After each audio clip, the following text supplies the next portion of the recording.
할렐루야. 안녕하세요. 어제 잘 지내셨습니까? 네, 저와 함께 하나님 앞에 기도하심으로 한국교회사 제14강 강의를 시작하겠습니다. 함께 기도 드리겠습니다. 사랑의 주님, 감사합니다. 주님, 새로운 날을 저희에게 허락하여 주시고 이렇게 건강한 모습으로 하나님 앞에 모여서 귀한 공부를 할 수 있도록 인도하여 주신 것 감사합니다. 주님께서 허락하신 오늘이 그저 당연히 주신 것이 아님을 깨닫게 하여 주시고, 하나님께서 우리에게 생명 주심은 우리에게 맡기신 사명이 있음을 늘 기억하게 하여 주시옵소서. 이 시간의 주인이 우리가 아니라 하나님이신 것을 늘 고백하게 하여 주시고, 언제나 주님 앞에서 겸손히 행하며 주님을 기뻐하는 삶으로 우리의 모든 시간이 채워질 수 있도록 주께서 인도하여 주시옵소서. 이제 저희가 마음을 합심하여 30일간 금식 기도를 하며 하나님 앞에 연속으로 기도하고 있습니다. 주님, 그 5가지 기도의 제목을 가지고 주님 앞에 아뢰오니 주님, 기도하는 저희들의 기도를 들으시고 하늘에서 응답하여 주시며 뜻이 하늘에서 이룬 것 같이 땅에서도 이루어지는 역사가 일어날 수 있도록 주께서 인도하여 주시옵소서. 이 시간, 처음 시작하는 시간이 오니 마치는 시간까지 우리 주의 성령께서 동행하여 주시고 주장하여 주셔서 오직 성령의 나타나심이 임하는 귀한 강의가 될 수 있도록 주여 붙들어 주시옵소서. 감사하며 예수 그리스도의 이름으로 기도하옵나이다. 아멘. 우리 사도신경으로 신앙 고백하겠습니다. 전능하사 천지를 만드신 하나님 아버지를 내가 믿사오며 그 외아들 우리 주 예수 그리스도를 믿사오니 이는 성령으로 잉태하사 동정녀 마리아에게 나시고 본디오 빌라도에게 고난을 받으사 십자가에 못 박혀 죽으시고 장사한 지 사흘 만에 죽은 자 가운데서 다시 살아나시며 하늘에 오르사 전능하신 하나님 우편에 앉아 계시다가 저리로서 산 자와 죽은 자를 심판하러 오시리라. 성령을 믿사오며 거룩한 공회와 성도가 서로 교통하는 것과 죄를 사하여 주시는 것과 몸이 다시 사는 것과 영원히 사는 것을 믿사옵나이다. 아멘. 이제 이사야 53장 1절에서 8절 말씀 함께 봉독합니다.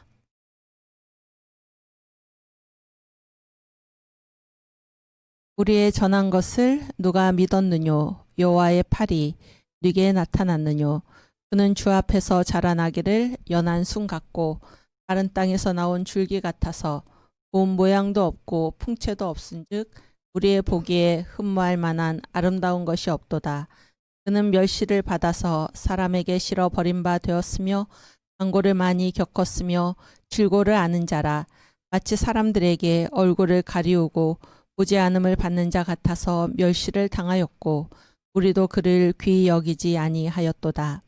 그는 실로 우리의 질고를 지고 우리의 슬픔을 당하였거늘 우리는 생각하기를 그는 징벌을 받아서 하나님에게 맞으며 고난을 당한다 하였노라. 그가 찔림은 우리의 허물을 인함이요 그가 상함은 우리의 죄악을 인함이라. 그가 징계를 받음으로 우리가 평화를 누리고 그가 채찍에 맞음으로 우리가 나음을 입었도다. 우리는 다 양 같아서 그릇 행하여 각기 제 길로 갔거늘 여호와께서는 우리 무리의 죄악을 그에게 담당시키셨도다. 그가 곤욕을 당하여 괴로울 때에도 그 입을 열지 아니하였으며 마치 도수장으로 끌려가는 어린 양과 털 깎는 자 앞에 잠잠한 양같이 그 입을 열지 아니하였도다. 그가 곤욕과 신문을 당하고 끌려갔으니 그 세대 중에 누가 생각하기를 그가 산자의 땅에서 끊어짐은 마땅히 형벌받을 내 백성의 허물을 인함이라 하였으리요. 아멘. 네, 우리 공부를 시작하기 전에 신학의 정의를 한번 하고 갈까요? 신학이란 무엇입니까? 신학이라는 것은 두 가지를 대상으로 하지요. 다 아시죠? 이제 무엇과 무엇을입니까? 하나님과 그의 피조의 세계를, 그 다음에 이제 관점이죠. 어떤 관점으로? 성경적 관점으로 이해하는 학문. 다 외우셨죠? 다시 시작. 하나님과, 그러니까 무엇과 무엇을? 하나님과 그의 피조의 세계를, 그 다음에 무슨 관점으로? 성경적 관점으로 이해하는 학문. 네, 이것이 신학입니다. 그래서 이 성경적 관점, 그렇죠? 성경적 관점. 성경적 관점이 무엇인가? 성경의 주제, 성경의 기록 목적, 성경의 내용 다 예수 그리스도이시지요. 우리 요한복음 5장 39절 성경의 주제 함께 봉독합니다. 너희가 성경에서 영생을 얻는 줄 생각하고 성경을 상고하거니와 이 성경이 곧 내게 대하여 증거하는 것이로다. 아멘. 성경은 예수님께 대해서 증거합니다. 그래서 성경의 주제는 예수 그리스도이십니다. 그 다음에 성경의 기록 목적 요한복음 20장 31절 요한복음 20장 31절 네, 함께 봉독합니다. 오직 이것을 기록함은 너희로 예수께서 하나님의 아들 그리스도이심을 믿게 하려 함이요 또 너희로 믿고 그 이름을 힘입어 생명을 얻게 하려 함이니라. 아멘. 네. 성경의 기록 목적이죠. 예수를 믿고 예수가 하나님의 아들 그리스도이심을 믿고 그 이름을 힘입어 생명을 얻는 것. 또 성경의 내용 누가복음 24장 27절 말씀입니다. 함께 봉독합니다. 이에 모세와 및 모든 선지자의 글로 시작하여 모든 성경에 쓴 바 자기에 관한 것을 자세히 설명하시니라. 아멘. 모든 성경에 쓴 바, 성경에 쓰여 있는 내용이 무엇입니까? 자기에 관한 것, 예수님께 관한 것. 예, 그래서 이 신학은 하나님과 하나님이 지으신 피조의 세계, 그러니까 전부죠, 전부. 왜냐하면 하나님이 창조주시고 하나님이 지으신 세계가 피조 세계니까 전부지요. 그래서 신학의 대상에서 벗어나는 것은 있습니까, 없습니까? 없지요. 없는데 이 하나님과 그가 지으신 세계를 무슨 관점으로? 성경적 관점으로 이해하는 학문이 신학입니다. 그런데 그 성경은 무엇을 말씀하고 있습니까? 성경의 주제 예수 그리스도, 성경의 기록 목적 예수 그리스도, 성경의 내용 예수 그리스도. 네, 우리 예수님 생각하시면서 예수님 말씀에 의거해서 오늘도 이 신학 특강을 공부하시는 저와 여러분이 되기를 바랍니다. 아멘. 네, 오늘은 그 1925년에 한국교회 하고 1935년에 한국교회 얘기를 좀 하겠습니다.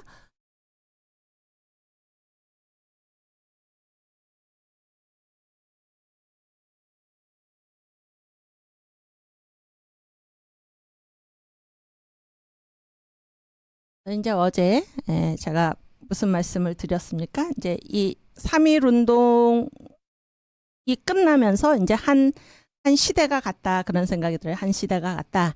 그래서 3.1 운동 후에 일본의 이제 반응이 무엇입니까? 일단 한국 교회에 대한 반응이 3.1 운동에 이제 한국 교회가 20% 참여를 했는데 80%의 박해를 가했지요. 그것은 이 기회에 한국 교회를 아예 뿌리 뽑겠다 그런 얘기입니다. 그 뿌리부터 다 없애버리겠다 이런 것을 이제 그러한 박해 상황에서 드러낸 것입니다. 그들의 의도를 모습을 드러낸 것이죠. 드러냈는데 이제 그 중에 하나로서 어떤 악한 계획을 이 사람들이 이제 획책을 했습니까? 그게 뭔가 하면 한국 교회 현장으로부터 선교사들을 떼어내어서 교회 현장에 성도들과 같이 있지 못하게 하고 선교사들을 떼어내어서 선교사들은 선교기관 무슨 교육기관 이런 데로 가서 일하도록 그렇게 이제 한 것이죠. 그렇게 일본이 악한 이제 그 수를 부린 것이죠. 악한 수를 쓴 것입니다. 그래서 이제 이때 무슨 시대에서 이제까지는 무슨 시대였습니까? 선교의 시대에서 그렇죠. 이제는 무슨 시대로? 교회의 시대로 바뀌게 되었다 그런 얘기를 했죠. 교회의 시대. 그래서 이제 이 특징이 무엇입니까? 이제 워낙 한국 교회는 자립교회, 자급교회, 그 다음에 자립선교, 자전하는 교회로서 선교사들이 처음부터 네비우스 선교 방법이 바로 그런 것이죠. 그렇게 해서 한국 교회가 그런 모습으로 성장해 왔습니다. 성장해 왔죠. 그런데 성장해 왔는데 집에 아이가 성장을 하더라도 아버지가 계신 거하고 아버지가 옆에 있는 거하고 그렇죠? 아버지가 없이 이 아이가 혼자 이렇게 있는 거하고는 완전히 다르지요. 근데 이때 한국 교회는 선교 역사가 겨우 35년 정도밖에 안 된 교회입니다. 35년 정도밖에. 그런데 그 교회로부터 지금 이 선교사들을 다 뒤로 물러나게 했다. 그래서 이 35년의 어린 어깨에 이 시대를 이제 알아서 가야 하는 그러한 시기로 넘어갔다 그런 얘기입니다. 그렇죠? 그리고 이제 이때 두 번째 특징이 무엇입니까? 일본의 통치 정책이 무단 통치에서 뭘로 넘어갔습니까? 문화 통치로 넘어갔습니다. 문화 통치. 그래서 이 무단이라는 거는 그러니까 무력으로 다스리는 것입니다. 물론 문화 통치 때도 무력으로 다스렸지만은 무단은 아예 이제 드러내놓고 우리는 일본이고 너희는 우리의 식민지다. 그렇게 해서 일본이 한국을 무력으로 무단으로 이렇게 통치하는 시기입니다.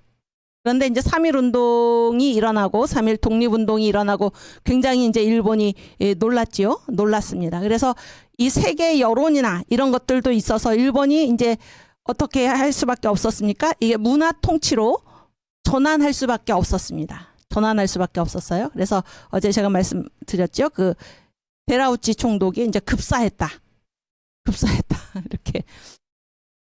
그래서 이제 문화 통치라는 것인데 오늘 제가 이 얘기를 드리려고 그러는데 문화 통치에서 이제 추구하는 게 두 가지입니다. 문화 통치에서 추구하는 게 뭔가 하나는 사회 일원화입니다. 일원화. 또 하나는 무엇입니까? 교회의 사회화입니다. 교회의 사회화. 그래서 이게 이제 무슨 말인가? 그러니까 사회 일원화라는 거는 이때는 일본은 일본이고 우리는 우리입니다. 그래서 일본은 우리를 침략한 나라고 이 조선은 식민지였어요. 식민지. 그래서 일본과 우리가 정확하게 구별되던 때였습니다. 그래서 무력으로 막 다스리던 때죠. 그런데 이 문화 통치로 가서는 일본이 어떻게 이제 통치 정책을 바꿨냐면은 일본과 조선이 한 사회다 이렇게 본 것입니다. 아시겠죠? 일본과 조선이 한 사회예요. 한 사회. 요즘 무슨 그 대형교회 목사님들이 북한하고 무슨 한 생명 공동체다. 뭐 그런 거를 지금 발표했다고 그러죠. 지난달 말에. 네. 일본이 문화 통치에서 이제 뭐라고 그랬나? 일본과 조선은 한 사회이다. 뭐 한 민족까지는 아니죠. 자기들이 뭐 한 사회이다 그런 얘기예요. 그리고 뭐 한 민족이라고도 하고 싶었겠죠. 이제 한 천황 폐하의 같은 자식들이다 이런 얘기입니다. 쉽게 말해서. 그러면은 같은 사회잖아요. 같은 사회. 아시겠습니까? 같은 사회라고 하면은 일본이 적으로 보이겠습니까? 아니면 뭐 형제까지는 아닐지라도 그렇게 가까운 같은 사회니까 가까운 사람으로 보이겠습니까? 아니면은 일본이 적으로 보이겠습니까? 여기 사랑하는 청년 두 분 어떻게 보이겠습니까? 응? 한 사회라고 주장을 하는 거 한 사회. 일본과 조선은 한쪽이 침략국이고 한쪽이 침략을 당한 나라가 아니고 우리는 한 사회다. 이게 문화 통치의 핵심이에요. 그러면은 일본이 어떻다는 거예요? 우리의 적이라는 겁니까? 아니면은 뭐 친구 내지는 같은 사회의 일원이라는 것입니까? 같은 사회의 일원이죠. 그러니까 일본이 이 문화 통치를 통해서 하려는 게 바로 그거예요. 사회 일원화. 아시겠어요? 그러니까 이 원이라는 거는 뭔가 하면 원을 이제 한문으로 이렇게 쓰거든요. 원. 그래서 이거는 영어로 쓰면 유니트입니다. 유니트라는 거는 더 이상 쪼개지지 않는 단위입니다. 아시겠죠? 그러면은 사회의 일원화니까 일본하고 한국이 같은 유니트입니까? 다른 유니트입니까? 일원하니까. 하나의 유니트다 그러니까 한 묶음. 그래서 적국과 피지배국이 아닙니다. 지배국가와 피지배국가가 아니고 그런 얘기예요. 이게 이제 이 문화통치의 얘긴데 실제가 그렇습니까? 우리의 실제가 일본이 우리랑 같은 사회입니까? 그렇지 않은데도 이렇게 포장을 하는 것입니다. 포장을 하고 이러한 말로써 이 한국을 지금 지배하고 있는 것입니다. 무슨 얘기인지 아시겠죠? 그래서 이제 이때 이제 일본이 이 한국에다가 막 갖다가 심은 게 뭔가 하면 바로 벚꽃입니다. 벚꽃. 일본 말로 뭐라고 그러죠? 사쿠라죠? 사쿠라를 온 우리나라에 갖다가 심은 것이에요. 그러니까 이게 문화적으로 교묘하게 이렇게 침투를 해와서 일본이나 조선이나 같은 사회다 이런 얘기예요. 바로 이때 우리가 지난번에 요즘 계속해서 부른 그 찬송가 삼천리 반도 금수강산 하나님 주신 동산 이거를 지으신 분이 누구였죠? 남궁옥 선생님이죠. 남궁옥 선생님. 이 남궁옥 선생님의 남궁옥 이분이 이제 하신 일이 뭔가 하면은 무궁화. 그래서 이 무궁화 묘목을 전국적으로 보급하는 일을 이분이 했습니다. 바로 이때예요. 이때 일본이 벚꽃을 전국에 우리나라의 전국에 퍼뜨릴 때 이분이 이제 그 옥고도 치르고 뭐 고문도 당하고 이 독립운동하다가 이제 심히 병약하게 돼가지고 그 홍천으로 내려갔습니다. 그분의 고향 홍천으로 내려갔어요. 그래서 지금도 강원도 홍천에 가면은 한서 남궁옥 기념관이 있습니다. 남궁옥 기념관이 있어요. 그래서 남궁옥 이분의 이제 별명이 뭔가 하면 무궁화 선생입니다. 무궁화 선생. 이 무궁화가 우리나라 꽃이죠. 무궁화 우리나라 꽃이죠. 삼천리 강산의 우리나라 꽃.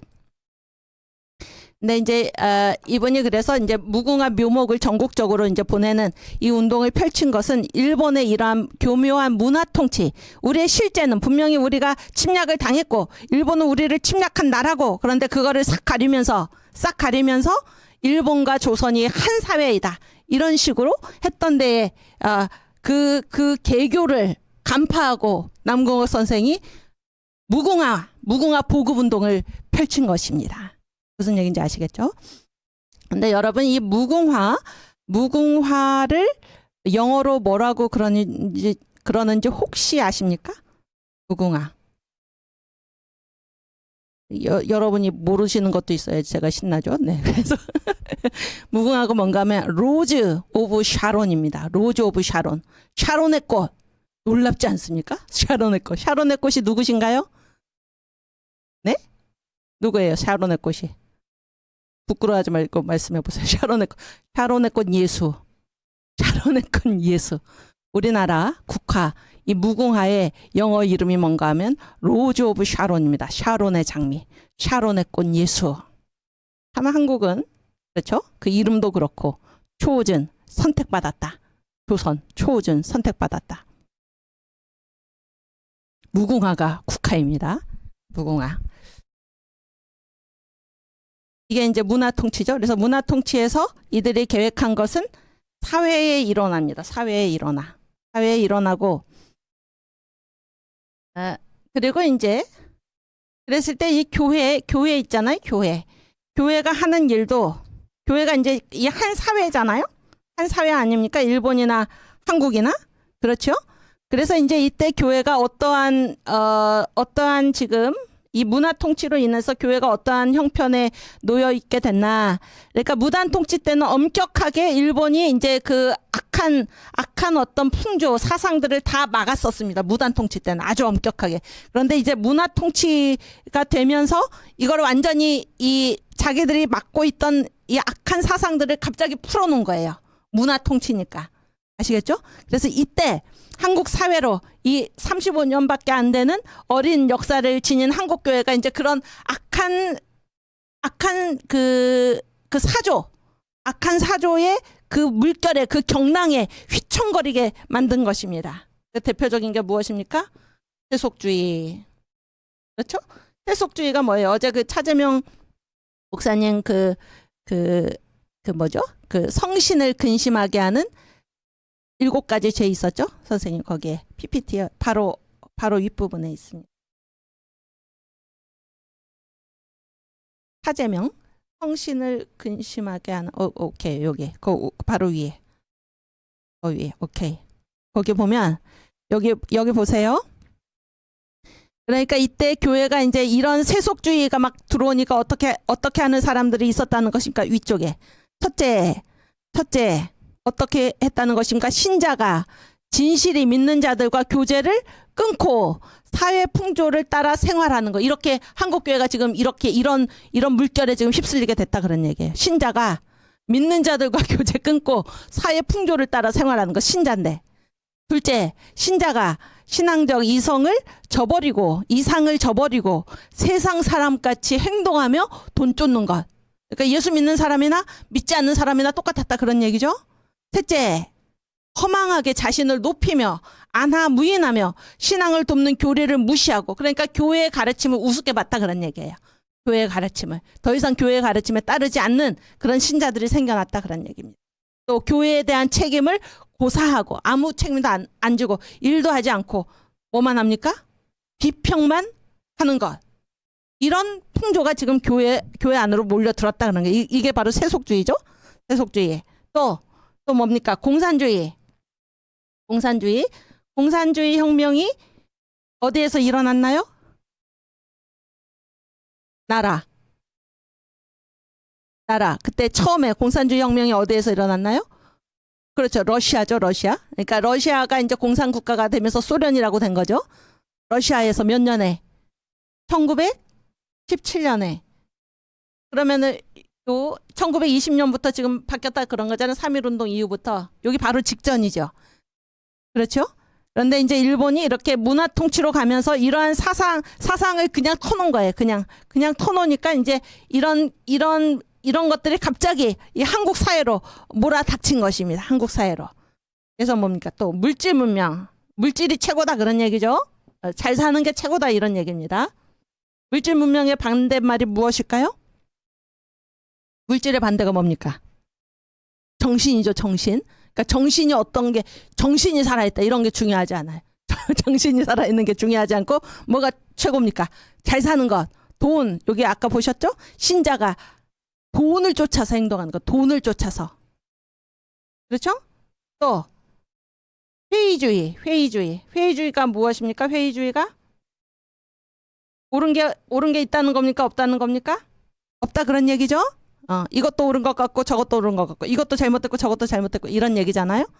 회의하는 것이나 그래서 회의를 품고 그래서 뭐 이게 세상이 왜 이러냐 그러면서 이런 회의주의에 빠진 사람들은 어떻습니까? 어떻게 되나요? 술과 그렇죠? 마약과 도박과 노름, 담배, 아편 이런 데 빠져가지고 가정도 다 폐가 망신하고 풍기문란하고 방종하고 자기 멋대로 사는 것입니다. 이러한 것들이 3.1운동 이후에 한국 사회에 한국 교회에 갑자기 몰아닥친 것입니다. 이러한 것들이 아시겠죠? 이러한 것들이. 그래서 이제 이 교회 사회화라는 것은 그러면은 그 중에 이제 주로 어떠한 얘기들입니까? 이 공산주의 또 물질 문명 이런 거죠. 특별히 공산주의가 교회를 뭐라고 공격하겠습니까? 교회가 어떻게 한다는 것입니까? 교회가 왜 사회에 대한 책임을 지지 않느냐 그런 얘기죠. 이렇게 지금 이렇게 백성이 가난한데 이렇게 민중이 가난한데 교회는 완전히 부르주아의 무슨 그 종교가 아니냐 이런 식으로 지금 교회를 공격하는 것입니다. 무슨 얘기인지 아시겠어요? 이거는 이제 프레임을 씌우는 거죠. 프레임을. 왜냐하면 지금까지 우리가 3.1운동까지 보았듯이 누가 이 민족을 근대화했습니까? 누가 학교를 세웠습니까? 누가 백성을 교육했습니까? 다 교회가 한 것이잖아요. 교회가 한 것인데 공산주의자들이 뭐라고 교회를 공격합니까? 왜 교회가 아무 일도 하지 않느냐? 왜 백성이 이렇게 어려운데 교회가 아무 일도 하지 않느냐? 교회는 자본가 편인가? 이런 식으로 지금 공격을 하고 나서는 것입니다. 그렇죠? 그러니까 이제 교회들이 그러니까 이 사회가 교회로부터 교회의 영향력으로부터 어떻게 된 것입니까? 지금 이러한 사상들이 몰려옴으로 인해서 그 이전까지는 교회에 다니는 사람이 이 조선에서 식민지이지만 이 조선에서 가장 앞장선 사람, 그렇죠? 가장 깨인 사람, 가장 선구자, 그렇지 않습니까? 그런 모습이었는데 이러한 사상들, 기독교 외에 이러한 사상들이 몰아닥치면서 교회를 뭐라고 봤습니까? 이게 이제 또 과학주의죠. 과학주의. 공산주의가 뭡니까? 공산주의가 뭐를 추구하나요? 과학이라는 이름으로 지금 종교를 뭐라고 부릅니까? 미신이라고 부르죠. 미신. 그래서 종교를 이제 사회에서 가장 뒤떨어진 미신을 쫓는 이런 식으로 프레임을 씌우는 것입니다. 씌우는 거예요. 그랬을 때 이 교회들이 이제 이 사회가 교회로부터 이제 떨어져 나갔죠. 교회의 영향에 더 이상 교회의 영향을 받지 않는 것입니다. 받지 않는 거예요. 그랬을 때 교회가 이 사회를 어떻게 해야 됩니까? 가만히 둬야 됩니까? 가만히 두면 안 되고 사회를 붙들어야 되죠. 사회를 붙들어야 되죠.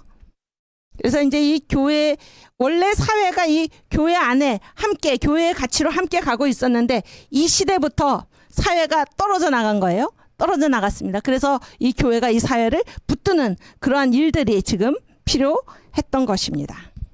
제 얘기가 무슨 얘기인지 아시겠죠? 이게 이제 1925년, 1935년 한국교회의 일반적인 이제 배경입니다. 배경이에요. 그리고 이제 이때 여기에다가 한 가지 더 심각하게 우리가 생각해야 될 것이 무엇입니까? 바로 세계 대공황이죠. 세계 대공황. 몇 년입니까? 그게? 1929년이죠. 세계 대공황. 그래서 이때 우리 한국은 세 가지 고난을 겪고 있다 어제 말씀드렸죠. 첫 번째는 뭡니까? 우리가 정치적인 독립이 있습니까? 없습니까? 없지요? 정치적 독립 상실. 두 번째, 경제적 독립 상실인데 이거는 이미 정치적 독립을 상실했을 때 경제적으로 독립을 이미 상실했죠. 그런데 이때 세계 대공황으로 인해서 이 식민지가 겪는 이 가난의 깊이는 이루 말할 수가 없습니다. 그래서 뭐라고 신문에 그 신문 사설 제목이 뭔가 하면 우리에게 밥을 다오. 우리에게 밥을 다오. 이게 신문 사설 제목이에요.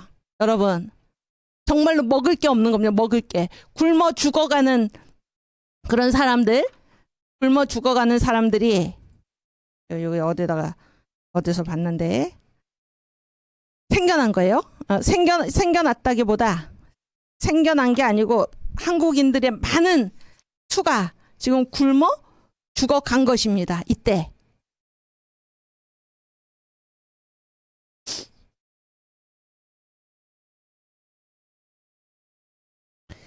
굶어 죽어갔어요. 네, 여기 있네요. 제가 읽어드릴게요. 그러니까 이제 이 경제적 불안, 그 다음에 세계 공황이 이제 교회까지 영향을 끼친 거죠. 왜냐하면 이 교회 대부분이 누굽니까? 교회 구성원들이 다 농민들이죠. 농민들. 그렇지 않습니까? 1930년에 조선 농민 600만 명. 몇 명이요? 600만 명. 그러니까 그 북한의 고난의 행군. 그때 몇 명이라고 그럽니까? 300만 명. 네? 300만 명이 굶어 죽어갔다 그러잖아요. 1930년에 조선 농민 600만 명이 실질상의 전량 상태. 전량이 뭐예요? 양식이 끊어졌다 그런 얘기예요. 이 전량 상태에서 헤매고 있었고 또 1931년에는 1200만 명이 고율의 소장료에 시달리고 있었습니다. 1200만 명. 그러면 이게 인구의 절반입니다. 인구의 절반. 그때 당시에. 31년 당시에. 그래서 이 우리에게 밥을 다오. 이게 신문 사설의 제목이에요. 당시에. 여기에서 이제 뭐라고 얘기하나? 지금 우리의 상태가 무엇입니까? 전 민족적인 빈한이 뭐예요? 춥고 배고프다 그런 얘기죠? 빈한 상태, 반영구적인 기아 상태, 기아. 반영구라는 거는 말씀드렸죠. 영구적이다 그러면 끝나지 않는다 그런 얘기잖아요. 반영구 마찬가지죠. 반영구. 이 기아 상태에서 우리가 벗어날 수 있을까? 이건 계속 간다. 이런 얘기예요. 그게 이때 우리의 형편이었습니다. 그러면 그 교회의 대부분의 구성원이 그때 누구입니까? 농민들이지 않습니까? 그때 우리나라에. 그렇죠? 그런데 농민 600만 명이 실질적으로 양식이 끊겼어요, 지금. 사경을 헤매고 있는 것입니다. 31년에는 1200만 명. 우리나라 전체 인구의, 식민지 조선의 전체 인구의 반에 해당하는 이 엄청난 비율의 사람들이 고율의 소장료에 먹을 것도 없는데 소장료까지 그런 형편에 처해 있으니 교회가 영향을 안 받았겠습니까? 왜냐하면 교회의 성도들이 다 그분들 아닙니까? 그렇죠? 교회가 엄청난 영향을 받고 또 이때 이게 세계 대공황이죠. 세계 대공황. 그러면 미국도 어려웠다 그런 얘기죠. 그래서 미국에서 이 선교국에서 보내오는 선교비도 어떻게 됐습니까? 선교비가 줄어들고 있었고 이런 형편인데 공산주의자들이 나서가지고 교회를 공격하고 선교사를 공격하고 이러한 형편에 우리 한국 교회가 놓여 있었던 것입니다. 아시겠죠? 무슨 얘기인지? 그래서 이제 이 세계 대공황 때 제가 저희 선생님께 들은 얘기인데 이제 이게 정말로 미국에서 있었던 일이라고 그래요. 그러니까 이제 다 어려운데 다 실직을 하죠. 공황이니까 실직을 했는데 어떤 사람이 이제 신문에서 그 동물원이 있었는데 동물원에 마지막 남은 원숭이가 죽었다. 그래서 이 동물원에 더 이상 원숭이가 없다 이런 기사를 보고 그때 대공황 때 그래서 이 사람의 동물원 원장을 찾아간 것입니다. 찾아가서 원장한테 막 이렇게 사정을 해가지고 내가 원숭이 이게 털옷을 입고 내가 원숭이 역할을 하겠다. 그러니까 제발 나를 고용해다 나를 좀 취직을 시켜달라. 그래서 하도 간곡하게 이제 사정을 하니까 이 원장이 이제 허락을 해줬어요. 그래서 이 사람이 정말 원숭이 이 털옷을 뒤집어 쓰고 사람들이 뭐 바나나 던져주면 막 먹고 받아 먹고 또 이렇게 나무에서 나무로 막 이렇게 건너다니면서 이렇게 원숭이 그 흉내를 잘하고 있었어요. 잘하고 있었는데 어느 날 이 사람이 나무에서 나무를 타고 건너다가 이 원숭이가 호랑이 굴에 떨어졌습니다. 호랑이 굴에. 근데 저쪽에서 호랑이가 자기를 보고 씩 웃는 듯 하더니 이렇게 어슬렁어슬렁 자기한테 오는 거였어요. 이 사람이 너무 무서워가지고 사람 살려 이제 소리를 치니까 호랑이가 갑자기 막 달려온 것입니다. 달려와서 이 사람의 이 원숭이의 목을 콱 누르더니 조용히 해. 자꾸 소리 지르면 너나 나다 둘 다 해고돼. 이렇게 말을 하더랍니다. 그러니까 그 사람도 호랑이 역할을 하고 있었던 그게 그 정도로 이 세계적인 대공황 상태에서 우리 한국은 얼마나 더 가난했겠습니까? 얼마나 더 가난했겠습니까? 600만 명이나 되는 사람이 양식이 실질적으로 끊겨가지고 사경을 헤매고 1200만 명이나 되는 사람이 고율의 소장료에 시달리는 이러한 비참한 때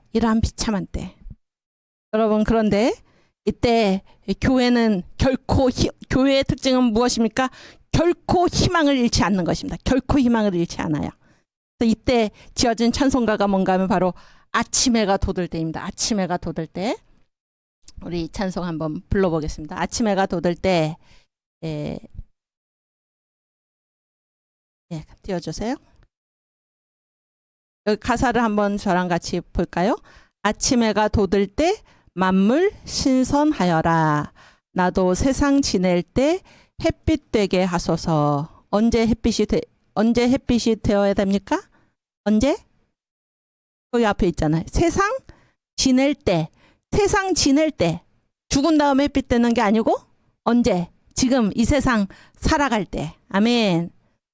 주님이 우리 구원하신 다음에, 이 가난이 없어진 다음에, 우리나라가 독립된 다음에 내가 햇빛 되겠다는 게 아니에요. 나도 세상 지낼 때 햇빛 되게 하소서. 후렴.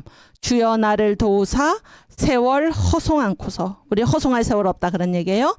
어두운 세상 지낼 때 햇빛 되게 하소서. 이 세상 지금 어둡지요?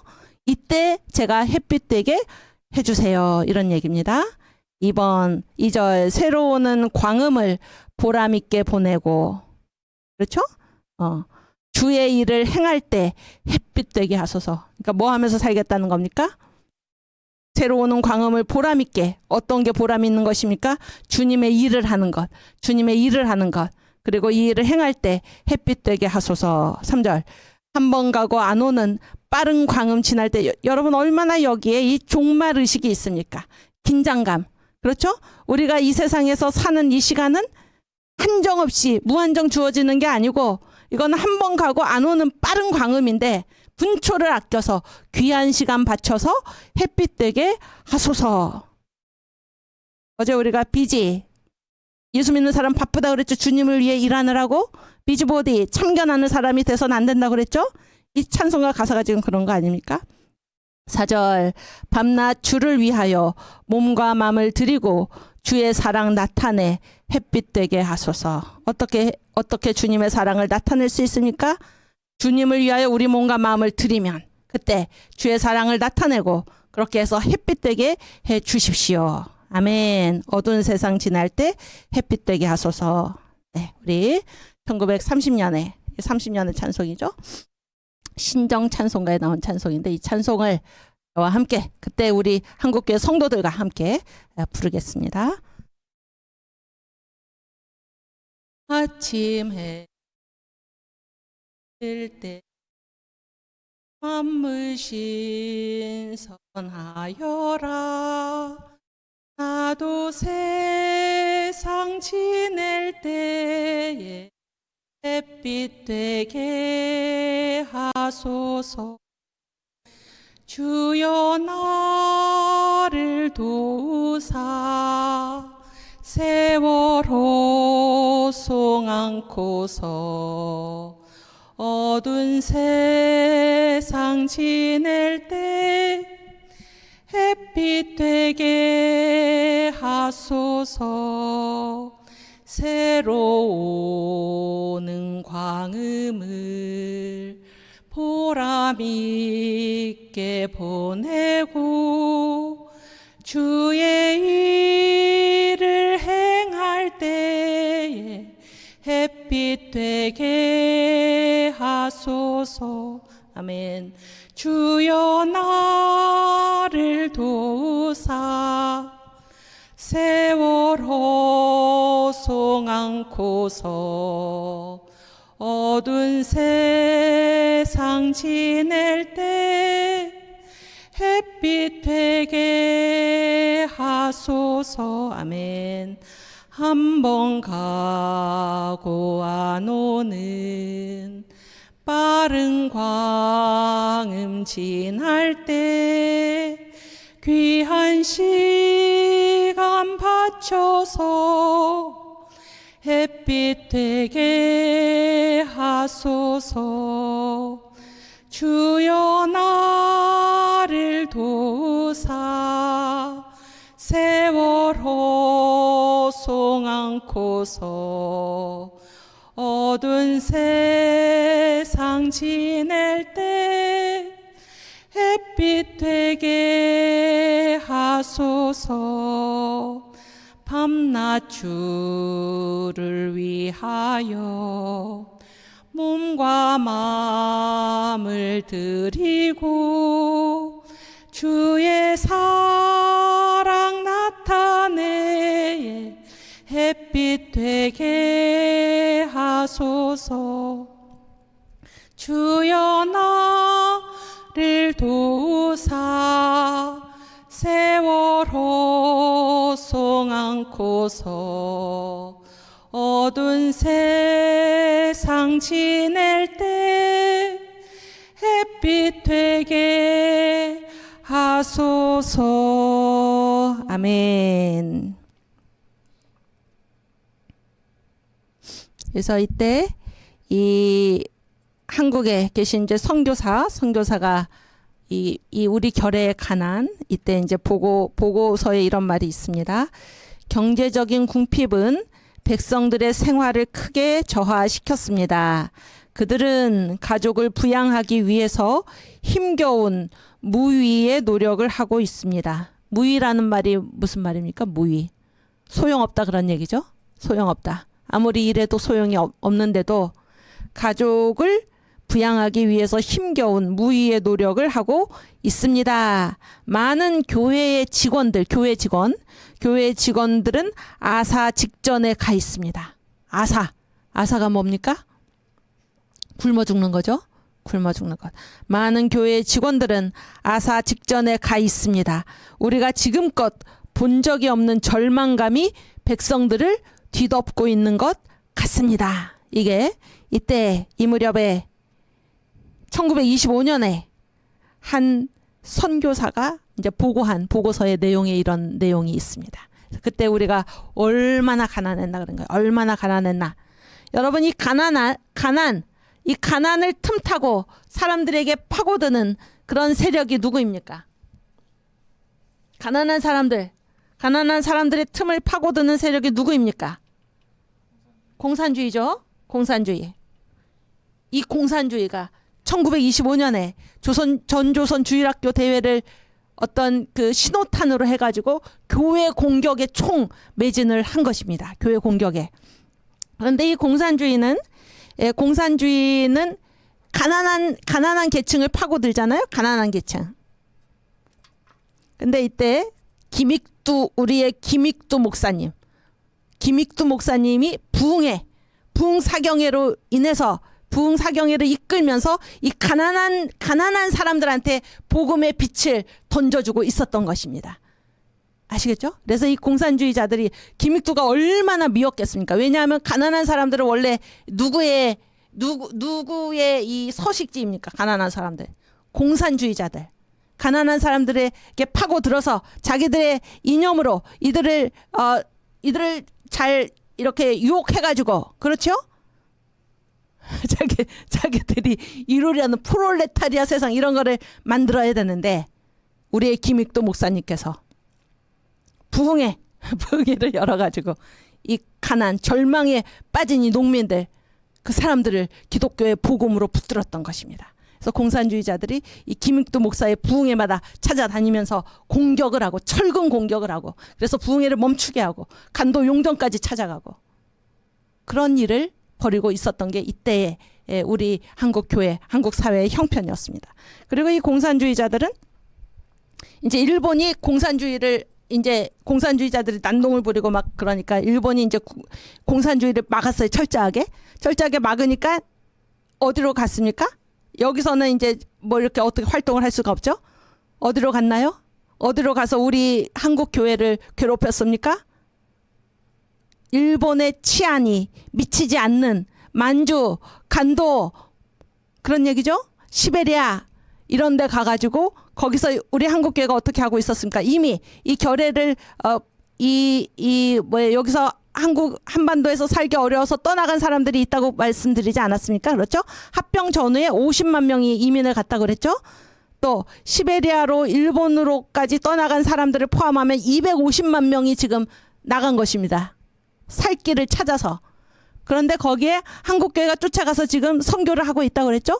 물론 떠나간 우리 교회뿐만이 아니라 그곳에 있는 사람들에게 지금 복음을 전하고 있었던 것입니다. 그런데 공산주의자들이 그곳에 가서 한국교회를 괴롭히고 교회 다니는 사람들 성경책을 빼앗고 길에 던지고 그거는 아무것도 아니고 목사들을 장로들을 죽이는 왜냐하면 일본의 치안이 거기까지는 미치지 않기 때문에 그런 일을 자행하고 있었습니다. 그런 일을 자행하고 있었어요. 그래서 그 침례교 목사 장로죠. 김영국, 김영진 형제 목사 장로가 있었는데 공산주의자들은 어떻게 했습니까? 탈피해가지고 죽이는. 여러분 탈피가 뭔지 아시죠? 그렇게 한국교회가 이 공산주의자들로부터 핍박을 당하는데 김익두 목사님 부흥회 공산주의자들 철근을 들고 공격을 가해가지고 부흥회를 멈추고, 또 김익두 목사님 이 공산주의 사상을 받아들인 청년들이죠. 이 사람들 다 누굽니까? 여기서 핵심은 이 사람들이 누굽니까? 한국 사람입니까? 일본 사람입니까? 한국 사람들입니다. 한국 사람들이 한국 사람을, 예수 믿는 그 사람들을 공격하고 이런 일들이 지금 벌어졌던 것입니다. 이때. 그리고 교회 안에서도 공산주의 이 사상, 그리고 소위 말하는 신학문, 신사상, 신지식 이런 것들을 배운 사람들이, 그건 기독교 복음하고는 전혀 관계가 없지요. 그런 것들을 받아들인 사람들이 교회 안에서조차 이 김익두 목사를 공격을 하고 내쫓으려고 하고 이런 일들이 벌어졌는데, 제가 이제 이때 지금 공산주의자들이 김익두 목사를 그렇게 미워했던 이유는 자기들이 파고들어야 할 민중 사회 하류층이죠. 하류층. 이때 뭐 다 하류층 아닙니까? 우리가 식민지였으니까. 그렇죠? 이들한테 누가 복음을 전했습니까? 김익두 목사님. 그리고 김익두 목사님의 그 부흥사경의 특징은 무엇입니까? 신유의 기적이죠. 신유의 기적.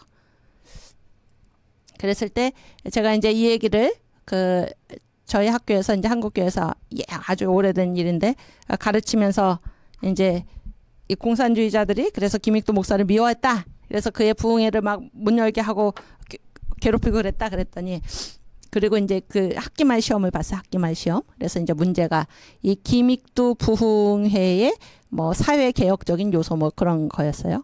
거기에 이제 그분이 그렇게 썼습니다. 그래서 너무 답이 제가 이제 지금까지 생각날 정도인데, 김익두가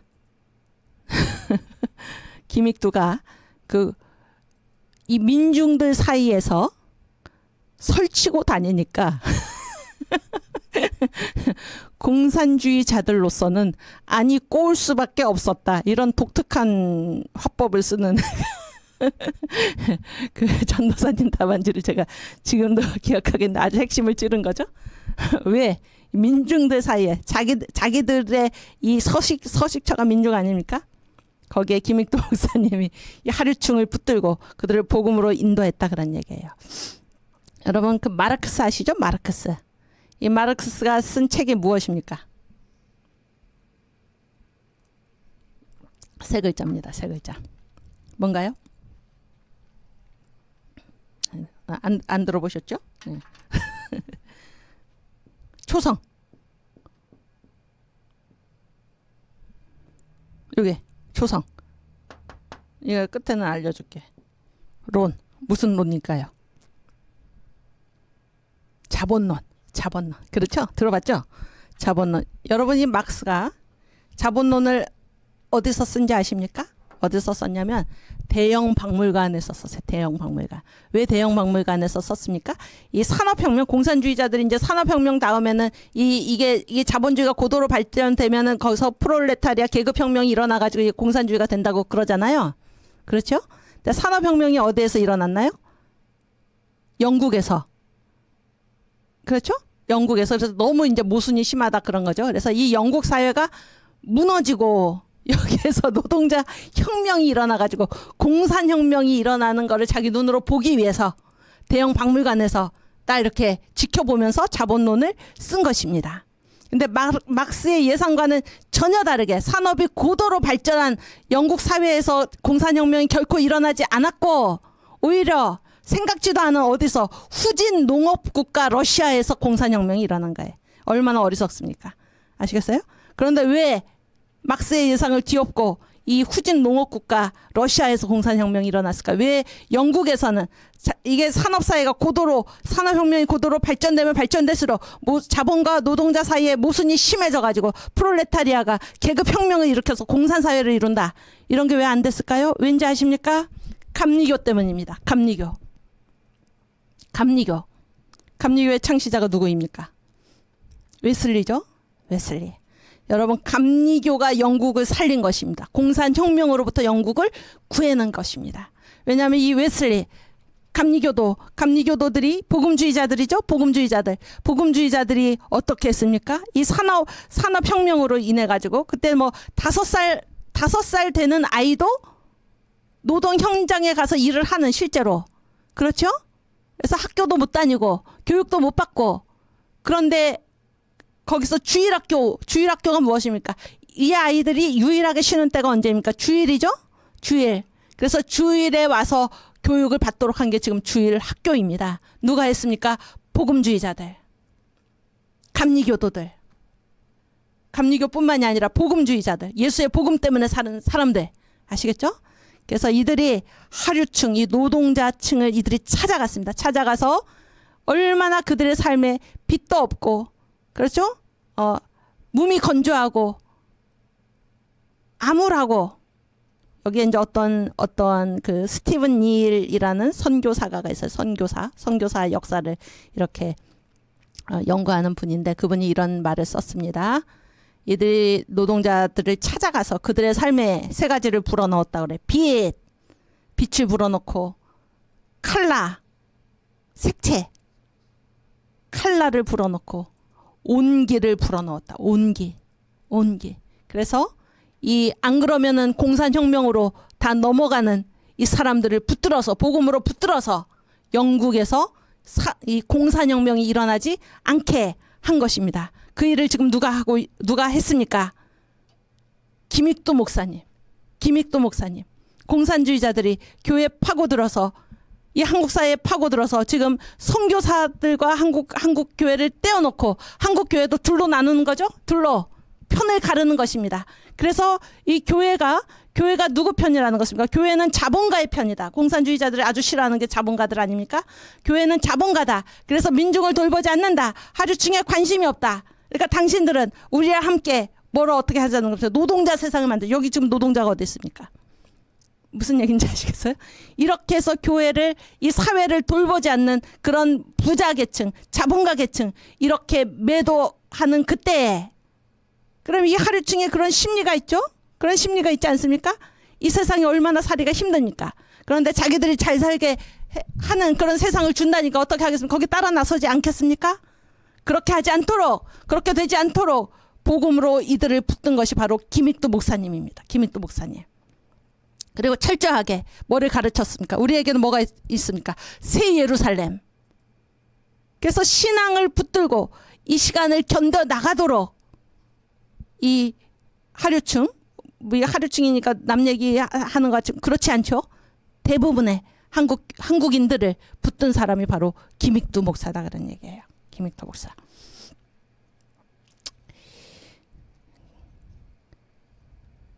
여러분, 지금도 어떻습니까? 사회가 어떻습니까? 여러분은 어떻게 느끼셨을지 몰라도 제가 요즘 보면은 이렇게 동네마다 이게 우한폐렴이 터지기 전에도 동네마다 술집 있죠, 술집. 여러분은 그렇지 않았습니까? 제가 보니까 제가 사는 동네에 이렇게 술집들이 그렇게 많더라고요. 술집이 또 이렇게 늘어난다, 그런 인상을 제가 받았습니다. 술집이.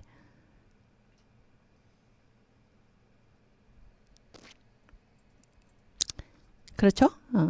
그런데 이 지금 얼마나 우리가 해야 될 일이 많습니까? 여러분, 동네마다 술집이 늘어나서 되겠습니까?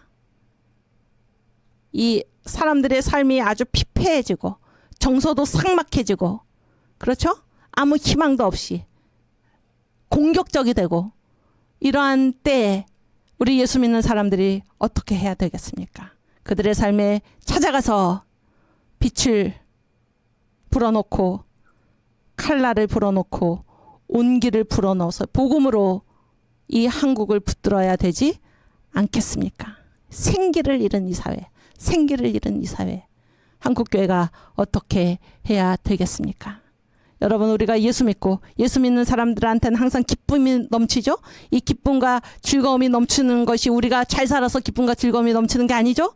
예수를 믿는 그것이 우리의 형편과는 관계없이, 우리의 상황과는 관계없이 우리를 희망을 가지게 하고 하나님 나라를 바라보게 하고 저 새 예루살렘을 위하여 자기 있는 그 상황에서 우리가 달려나가도록 하는 것이 아닙니까? 여러분, 신앙으로 우리 자유 대한민국을 다시 한번 붙드는 우리 한국교회 예수 믿는 사람들, 저와 여러분이 되기를 주님의 이름으로 축원합니다. 예, 김익도 목사님이 그때 그렇게 하셨듯이 우리도 지금, 저는 어려워서 그런 일을 할 수 없습니다가 아닙니다. 우리가 어떤 형편에 있든지 우리가 믿는 예수, 그렇죠? 예수, 성령으로 거듭난 사람들, 성령 세례를 받은 우리가 알고 있는 이 복음 얼마나 귀합니까? 얼마나 귀합니까? 예수를 모르고 죽어가는 사람도 얼마나 불쌍합니까? 지옥 가면 되겠습니까? 우리가 나서서 주님의 복음을 전하십시다. 주님의 복음을 우리 삶으로 보여주는 저와 여러분이 되기를 주님의 이름으로 축원합니다. 그래서 이때 어떤 일이 있었나? 아까 가난하다고 그랬죠? 그 교회 직원들도 아사 직전에 가 있고, 교회 직원이나 농민이나 뭐 구분할 바가 아니죠. 다 그 사람들이 아닙니까? 그런데 보세요.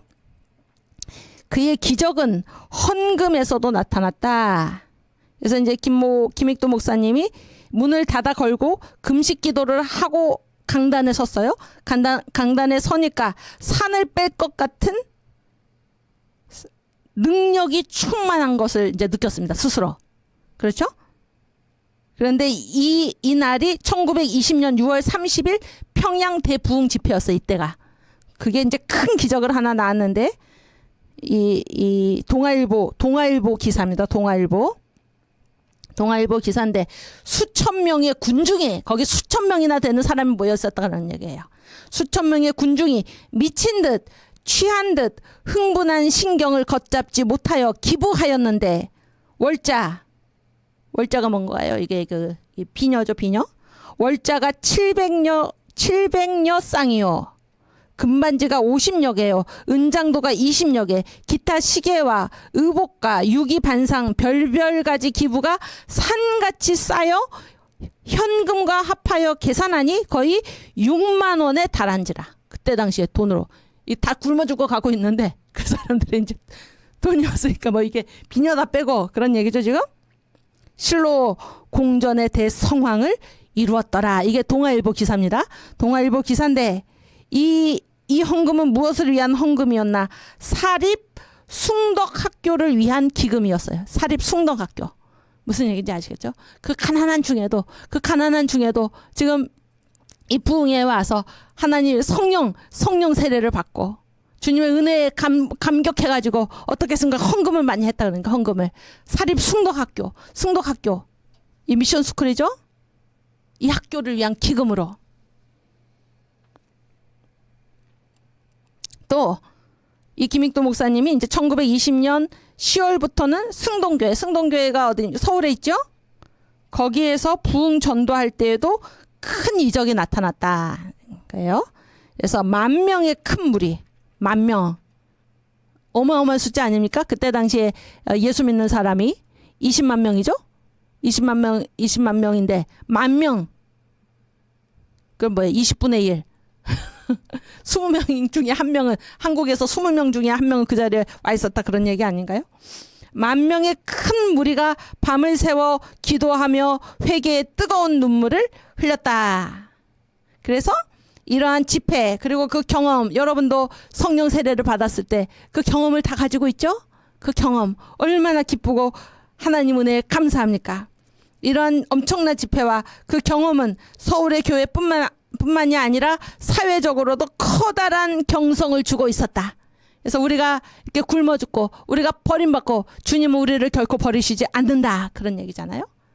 그런 것을 사회적으로 경성을 주고 있었어. 우리가 지금 절망할 때가 아니다. 아침 해가 돋을 때 만물 신선하여라. 나도 세상 지낼 때 햇빛 되게 하소서. 사람들을 다시 복음으로 일깨운 것입니다. 우리가 누구인가? 우리가 누구인가? 주님 여기 함께 계시다. 나도 세상 지낼 때, 어두운 세상 지낼 때 햇빛 되게 하소서. 이런 것들이 온 사회, 지금 회의주의, 세속주의, 공산주의 이런 횡포 속에, 그러한 이 사회적인 악한 사상의 조류 속에 갇혀있던 이 조선 사회에 커다란 경성, 깨우침, 깨달음을 주고 있었다, 그런 얘기예요.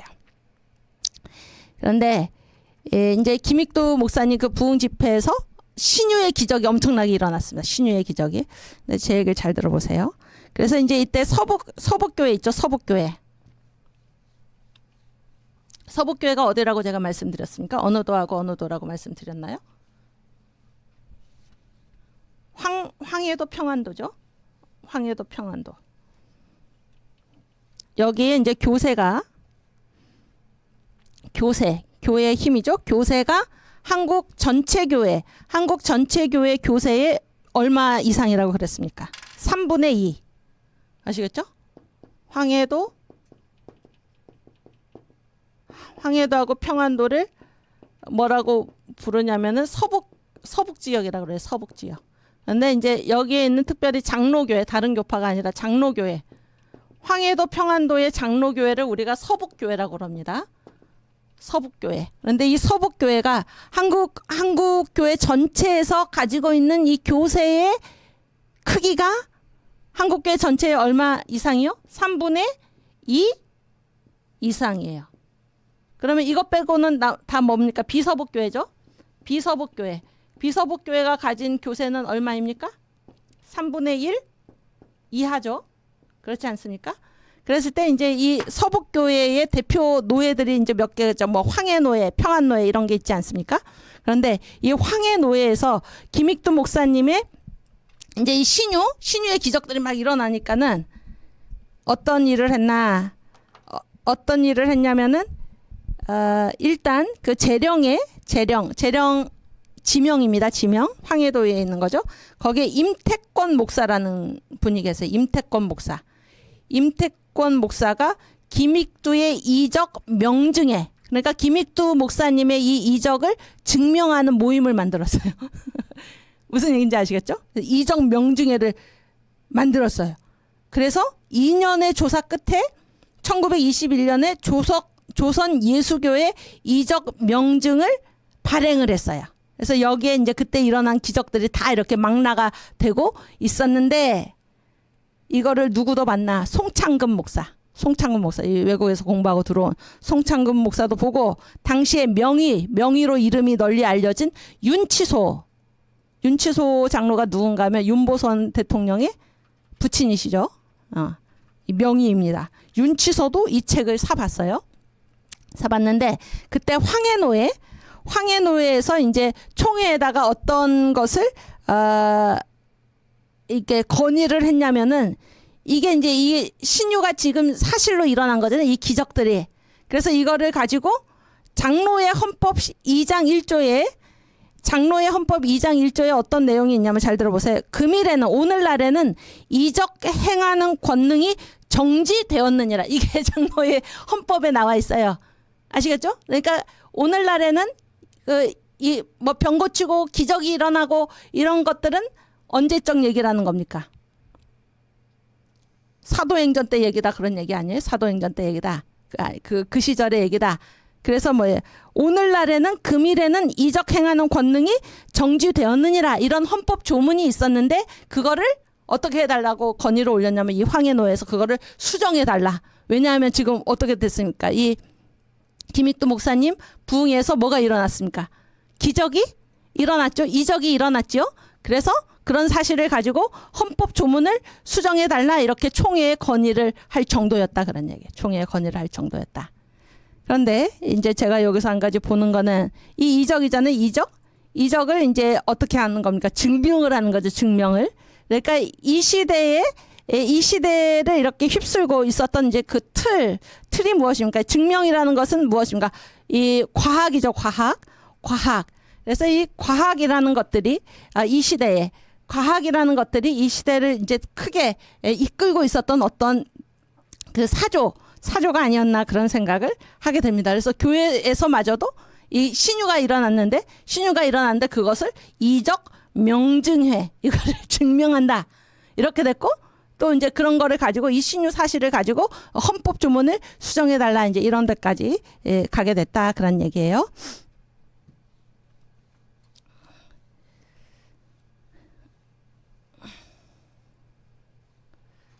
그래서 이제 오늘 여러분과 함께 제가 이제 이 도표를 한번 같이 봐야 되는데요.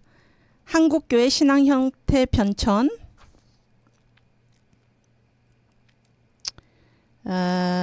63번. 그거 하기 전에 일단 그 64에서 65 봐주세요. 64에서 65 PPT.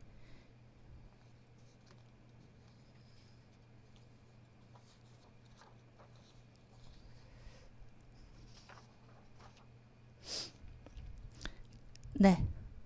이상재 선생이 있어요. 이상재 선생이 어떤 분인가? 이상재 선생이 어떤 분인지 저희가 전에 한번 얘기를 했죠. 그래서 이제 이분이 그 충신이었어요. 충신은 자기 혼자 애국하는 거죠. 그런데 나라가 망하니까 이제 이분이 서울 YMCA에 그 한국인 총무로 처음 갔죠. 그러면서 이분이 이제 하신 일이 무엇입니까? 충신에서 목자로 사람들이 눈에 그렇게 보였다 그런 거예요. 충신은 자기 혼자 애국하고 막 사생 결단으로 애국하고 그런 얘기잖아요. 그런데 목자는 어떻습니까? 이 결에 잃은 이 나라를 잃은 이 결애들을 다 품고 이 양들을 이끌고 하나님의 뜻에 따라서 이끄는 사람이 목자 아닙니까? 그랬을 때 이상재 선생이 1927년에 돌아가셨어요. 1927년에 그분이 서거하셨을 때 그분의 장례를 어떻게 치렀는가 하면은 사회장으로 치렀습니다. 사회장. 그게 사회장인데 그때 우리나라가 있었습니까? 없었습니까? 1927년이니까. 나라가 없을 때잖아요? 나라가 있었으면 그게 뭡니까? 국장이죠, 국장. 그래서 온 결애가 상하 계층 관계없이 누구든지 이 이상재 선생의 죽음을 추모한 것입니다. 결애의 선한 목자를 잃은 것입니다. 그때. 네, 이분이 1923년 12월에 그 이제 이 외국에서 온 젊은 선교사들 있죠. 젊은 선교사들. 이분들을 대상으로 해서 이제 그 강연을 하셨습니다. 강연. 거기에 내용입니다. 네, 올려주세요. 함께 앞장부터 함께 읽겠습니다. 크리스찬인 우리는 하나입니다. 그러니까 우리하고 그 선교사들이죠.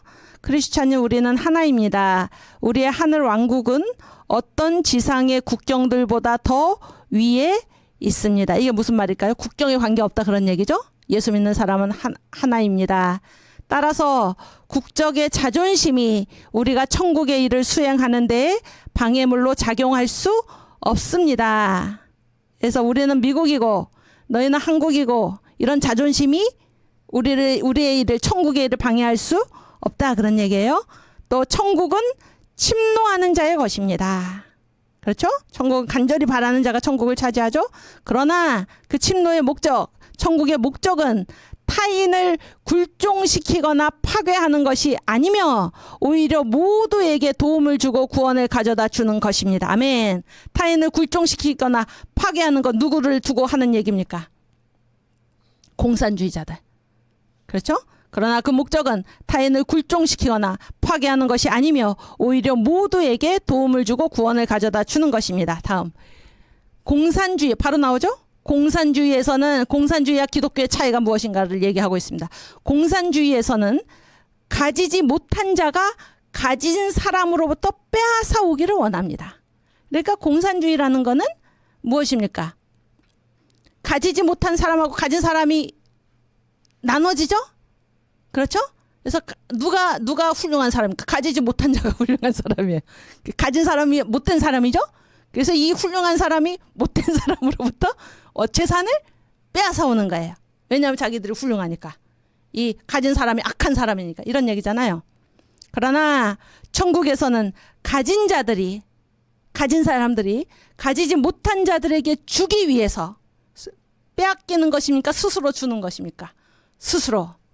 천국에서는 가진 자들이 가지지 못한 자들에게 주기 위해서 자신들의 길 밖으로 스스로 나오는 것입니다. 아멘. 그렇죠? 이러한 차이는 이 지상의 왕국들은 자기 중심적이지만은 기독교는 그 모든 목적과 노력을 누구한테 둡니까? 하나님께 두기 때문입니다. 하나님께 두기 때문에. 이상재 선생, 우리 결의의 선한 목자, 결의의 스승, 그가 돌아가셨을 때 온 사회가 사회장으로 함께 슬퍼했던 그분이 그 생애 마지막에 27년에 돌아가셨으니까 이게 돌아가시기 얼마 전이잖아요. 이 공산주의가 한국을 점령한 이런 사태를 보면서 지금 공산주의를 경계하고 있는 것입니다. 누구한테? 한국에 온 젊은 선교사들한테. 내가 한국에 온 젊은 선교사라면 나는 어떻게 하겠는가? 이 말씀을 하시던 중에 지금 이 얘기를 하고 있는 것입니다. 여러분 지금 우리나라에 이 한국에 이 자유 대한민국에 누가 이 한국 교회를 위협하고 있습니까? 누가 주님이 주신 이 자유 대한민국을 없애려고 위협하고 있습니까? 누가 편가르기를 하고 있습니까? 누가 한국 교회를 공격의 대상으로 없어져야 할 폐단 집단으로 지금 누가 프레임을 씌우고 있습니까? 공산주의, 사회주의 사상, 주사파 사상에 물든 사람들이 반기독교적인 지금 그런 운동을 획책하고 있지 않습니까? 이때 이 이상재 선생은 민족주의자들도 존경을 하고 사회주의자들도 존경을 한, 그래서 이 민족주의자와 사회주의자가 합해서 만든 단체가 신관회죠. 신관회. 이 신관회 초대 회장이 바로 이상재 선생입니다. 그 정도로 존경을 받던 이분이 그분의 생애 마지막 부분에 하신 말씀이 무엇입니까? 공산주의에서는, 다시 이거 올려주세요. 공산주의에서는 그 뒷면, 아니 이상재 선생님 말 두 번째 말, 함께 읽겠습니다. 공산주의에서는 가지지 못한 자가 가진 사람으로부터 빼앗아 오기를 원하며 편가르는 거죠. 지금 한쪽이 선이니까 한쪽은 악이죠. 그래서 선한 사람, 가지지 못한 선한 사람들이 가진 악한 사람들로부터 빼앗아 오는 걸 정당하다, 이런 얘기죠. 그러나 천국에서는 가진 자들이 가지지 못한 자들에게 주기 위해서 자기들의 길 밖으로 스스로 나오는 것입니다. 여러분, 누가 베풀 수 있습니까? 가진 사람이 베풀 수 있습니다. 그렇지 않습니까? 가진 사람도, 예수 믿는 가진 사람이 베풀 수 있는 것입니다. 왜? 하나님이 기뻐하시니까. 천국에서는 가진 자들이 가지지 못한 자들에게 주기 위해서 자신들의 길 밖으로 스스로 나오는 것입니다. 이러한 차이는 지상의 왕국들은 자기 중심적이지만, 사탄이 어디에 붙는다고 정강 목사님이 늘 말씀하십니까? 자기 위에, 자기 중심, 내 뜻 의지 견해, 하나님의 뜻 의지 견해하는 독립된 나의 뜻, 나의 의지, 나의 견해를 주장할 때 거기가 사탄의 서식지라고 말씀을 하시죠. 이러한 차이는 지상의 왕국들은 자기 중심적이지만 기독교는 그 모든 목적과 노력을 누구한테 둡니까? 하나님께 두기 때문입니다. 하나님께서 우리에게 허락하신 이 모든 것 뭐하라고 주셨습니까? 주님을 위해 사용하라. 주님을 위해 사용하라. 천국을 바라보고 새 예루살렘을 바라보고, 그렇게 우리에게 주신 것 아닙니까? 그렇죠? 그래서 이제 이 한국교회 신앙 형태 편찬을 우리가 한번 보고 오늘은 마치겠습니다. 그 몇 번이냐면 63번. 잠깐만 띄워주세요. 잠깐만 띄워주시고.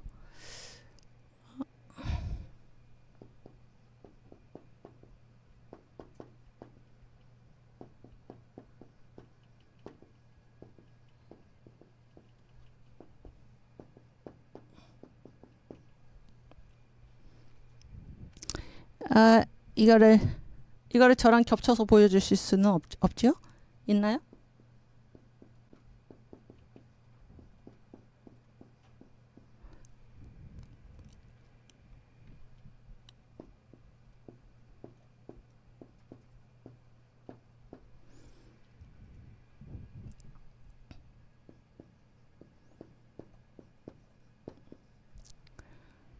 아, 이게 어려운데 여기가.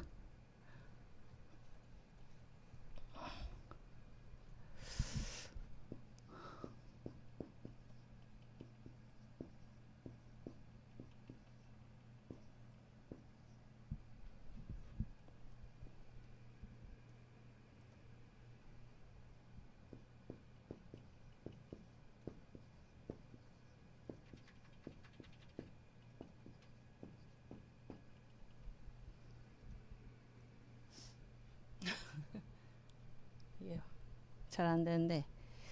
오케이. 여기 이 화면을 그냥 보세요. 화면을 올려주세요. 여기 잘 보세요. 그 일제하에 한국교회 신앙 형태 변천. 그래서 이제 이거는 그 민경배 교수님, 제 선생님이시죠. 그분이 쓰신 그 일제하 한국 기독교 민족 신앙 운동사라는 책에 나와 있는 도표예요. 도표인데 이제 그 일제하에서 한국교회가 민족과 신앙 사이에서 어떻게 그 신앙 형태가 이렇게 왔다 갔다 하면서 진행됐나, 그거를 이제 나타낸 그래프입니다. 아시겠죠? 무슨 얘기인지.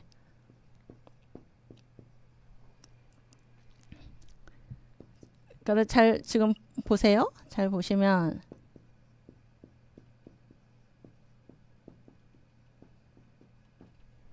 예, 이제 됐습니다. 저를 보여주세요. 그래서 이제 여기에 민족과 신앙이죠. 민족과 신앙. 왜 이게 민족과 신앙인가 하면은 이제 우리나라에 이제 이 복음이 전해진 이후에 이제 우리로서는 언제나 어떤 게 이제 우리나라의 형편이었습니까? 그러니까 일본이 계속 호시탐탐 우리나라를 노리고 있었죠. 그래서 이제 이 민족의 문제, 우리 민족의 어떤 독립이나 이런 것들이 늘 위협을 받고 있었잖아요. 그래서 이제 이 민족이라는 문제가 굉장히 중요했고, 또 이렇게 진행되는 과정에 결국에 어떻게 됐습니까? 나라가 망해 없어졌죠. 나라가 망해 없어지지 않았습니까? 그래서 이제 이 민족의 문제가 우리한테는 중요했고, 또 하나는 이제 이 예수 믿는 거는 무엇입니까? 신앙이죠, 신앙.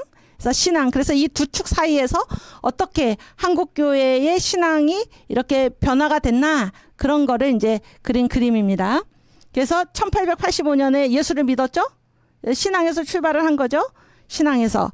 그리고 1895년에 무슨 사건이 있었습니까? 1895년에 을미사변. 그렇죠? 그때 이제 교회가 어떻게 됐습니까?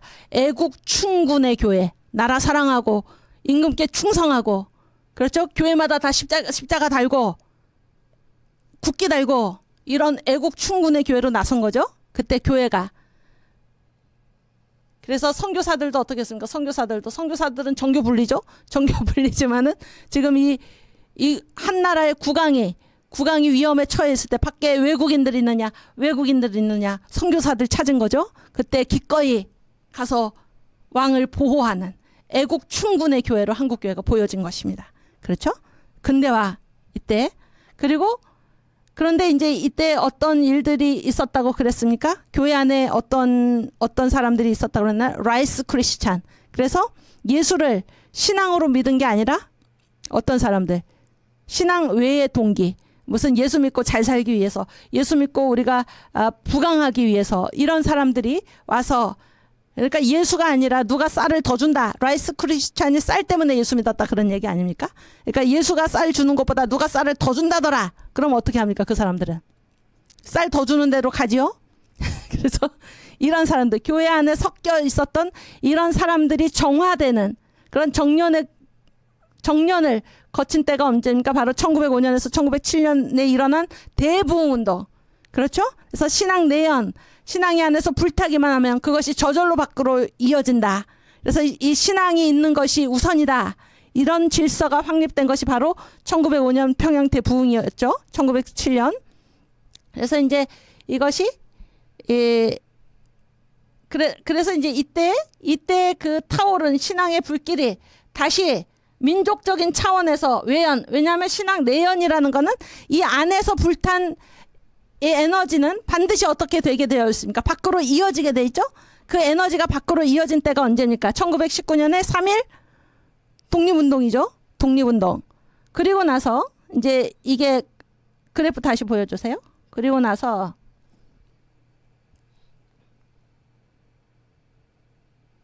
이게 20, 30, 35구나.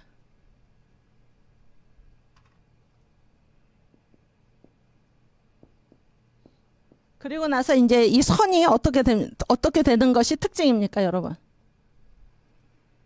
어떻게 되는 게 특징입니까? 네? 어떻게 되는 게 특징인가요? 둘로 나눠졌죠. 아시겠죠? 그러니까 아까 제가 교회 사회화 말씀드리지 않았습니까? 그러니까 3.1 운동까지는 이 사회하고 이 한국 사회하고 한국 교회가 어떻게 됐습니까? 그것이 민족으로 갔든지 신앙으로 갔든지 한 몸이었죠.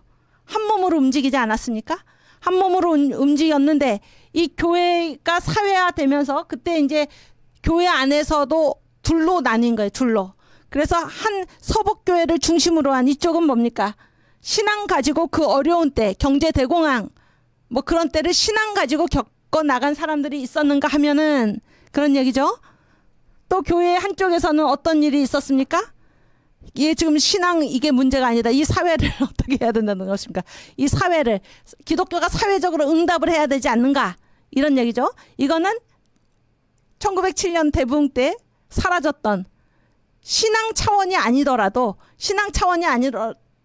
우선 이 사회적으로 협력을 하고 보아야 될 것이 아닌가 하는 움직임이 교회 내에서 나타났다 그런 얘기예요. 그래서 이 노선이 둘로 나뉘어졌다 그런 얘기입니다. 이해가 되시죠? 이해가 되시죠? 그런데 여기 보세요. 여기 요 선은 이게 점선입니까? 실선입니까? 이 위에는 점선이잖아요. 그렇죠? 그러니까 민족 차원에서 이렇게 쭉 1935년까지 갔던 이 선은 점선이죠. 그렇죠? 그러나 신앙 차원에서 갔던 이 선은 무슨 선입니까? 이거는 실선입니까? 점선입니까? 실선이죠. 여러분 실선과 점선 중에서 뭐가 더 중요합니까? 중요한 거 표시할 때 점선으로 표시합니까? 실선으로 표시합니까? 이 두 분이 지금 시험을 당하고 있는데 빨리 아무거나 얘기해봐요. 실선이지. 어떻게 생각하세요? 잘하셨어요.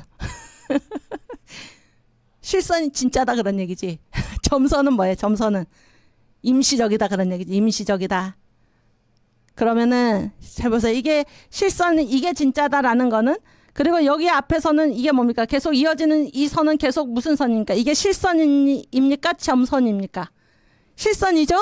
이게 무슨 말입니까? 한국교회의 주류는 그런 얘기예요. 한국교회의 대부분은 뭐를 지켰습니까? 신앙을 지킨 것입니다. 신앙을 지켰어요. 근데 신앙과는 관계없이 사회주의자들도 이 사람들이 하는 말이 정말 훌륭하지 않나? 우리나라를 구하는 데 도움이 되지 않나? 이렇게 해서 간 사람들은 이 한국교회의 주류하고는 관계가 없는 비주류의 그리고 점선이라는 게 뭐예요? 점선이라는 건 임시적이죠. 일시적인. 실제로 어떻습니까? 이후에 그러니까 1935년이면 일제 말이죠. 일제 말 한국교회가 가장 최후의 결전을 벌일 때 이 점선했던 사람들은 있습니까? 없습니까? 없지요? 없어졌지요? 없어졌습니다. 이게 이제 이 한국교회 신앙 형태 변천인데 이제 이게 무엇과 무엇 사이인가? 신앙과 민족 사이에서 한국교회가 어떤 길을 걸어갔는가 하는 것입니다. 근데 왜 이게 두 축인가? 교회는 뭡니까? 교회는 신앙이죠. 교회는 신앙인데 교회는 다 어디에 살고 있습니까? 이 역사의 한복판에 살고 있지 않습니까? 이 역사에.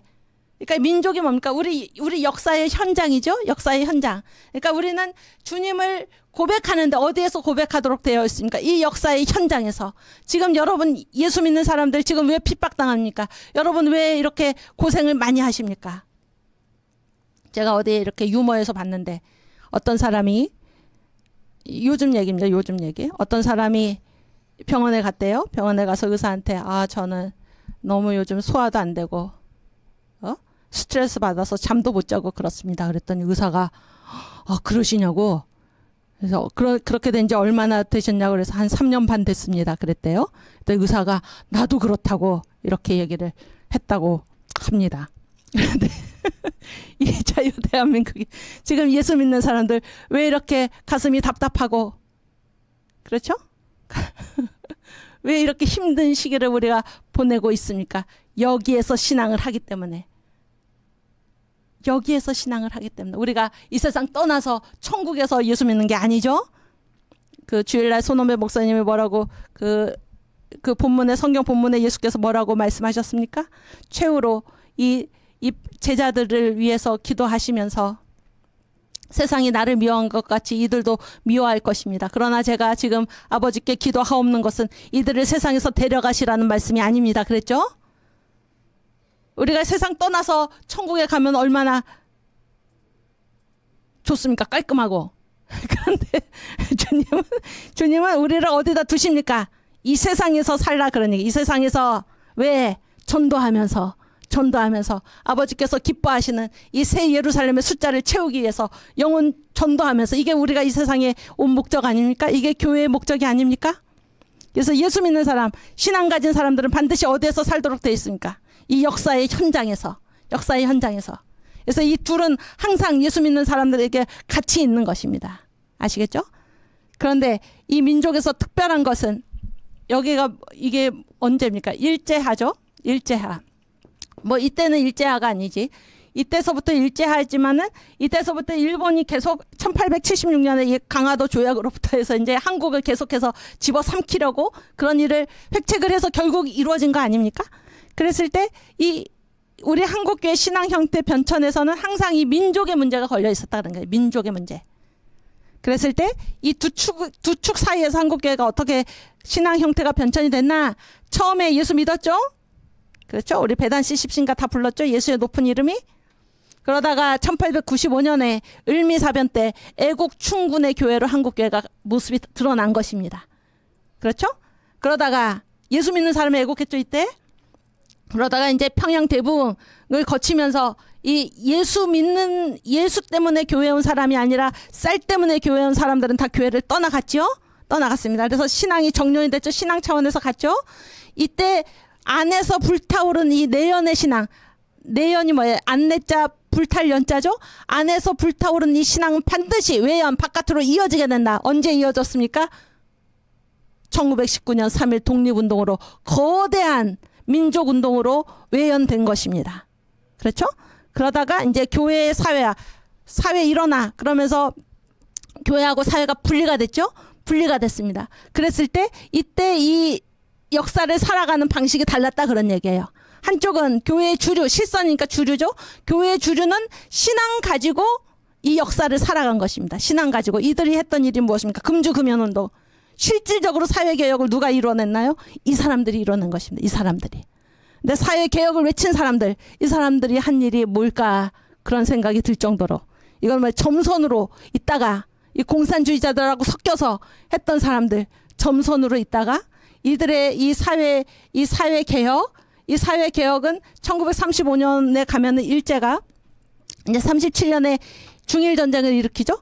그러면서 일본 자체 안에서도 어떠한 사회운동도 하지 못하도록 완전히 이제 이 군국주의 일본의 본색을 드러내면서 어떠한 운동도 전혀 하지 못하도록 합니다. 그러니까 이때 이제 완전히 끊긴 거예요. 그래서 이 일제 말 그 가장 무서운 그 시간을 누가 지켜냈나? 누가 지켜냈습니까? 신앙 가진 사람들, 예수 믿은 사람들이 끝까지 이 한국 교회를 지켜낸 그러한 그 신앙 형태의 변천을 우리가 여기에서 보게 되는 것입니다.